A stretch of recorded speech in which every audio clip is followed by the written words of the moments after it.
Hi, I'm Matthew Parker, I'm the champion of print. Here's a statistic that I'd like you to remember. 67%. That's the amount of time that the average buyer is spending online. Now, if you're not ready for online communication yet, then you're going to be facing problems. Because that 67%, which was undertaken by American research company Serious Decisions, is from a couple of years ago. And I think that the market is changing rapidly at this point. I think buyers are spending far more than 67% of their time online. In fact, I hear a lot of tales of the younger buyers who simply don't want to pick up the phone.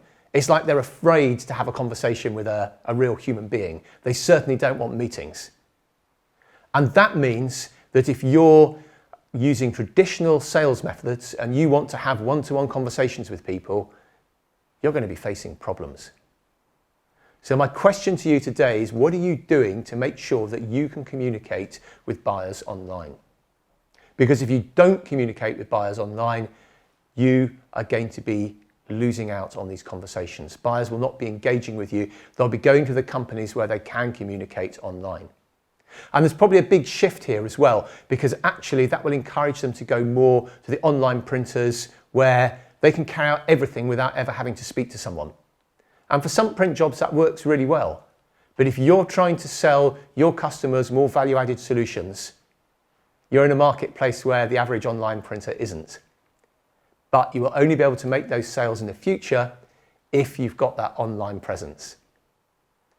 So let's look at 3 ways in which you can encourage online communication. And the first of these is to have an engaging email newsletter. Now, we've all seen the average printing company website and it says sign up to our newsletter, and no one ever does because it's not exciting. And even if they do, nothing happens. It's like, thanks, we've got your email address, we could communicate with you, but we can't be bothered. So make sure that you do have an email newsletter and make sure that it's engaging. So the first thing you should do is make sure that people know you have a newsletter. You can email your current clients, you can have the page on your website, but you can also lead people to it from social media. Secondly, you need to make sure they have a reason to sign up to that newsletter. So offer them something in exchange for them sharing their email address with you. Have some resource that they can download. And thirdly, make sure that once you have people on your newsletter list, that you actually communicate with them. That doesn't have to involve lots of time every week. It may be worth investing in a little time writing or getting someone to write for you a series of autoresponders. So as soon as I sign up to the newsletter, I get email 1, and then it's dripped out email 2, email 3, that introduce me to your company, that introduce me to your products and services, why you're great, that give me lots of good information, that engage me with you, so that if I want to make a purchase along these lines, if I want to find out more, you're going to be the company that I engage with. Number 2, make it easy for people not to have to pick up the phone to you. So really your website should have some sort of live chat feature so that people can type to you in real time rather than having to pick up the phone. I can't emphasize how much more important I think this is going to become for younger buyers who don't want to have a conversation with a voice. They want to have a conversation with a keyboard. Number 3, offer email updates and SMS updates on jobs. When I make an order through Amazon, I know exactly what's happening all the time. I know exactly when my job's been dispatched and I can track it. You can offer the same for your services. Firstly, that gives online buyers reassurance that what's happening to their job and that it's going to be on time and that they can track the delivery. But secondly, you might find it's very efficient for you as well, because if you can automate that part of the process, you won't have customers ringing you up asking where the job is. And that will save you a lot of time that you can invest in other parts of your business.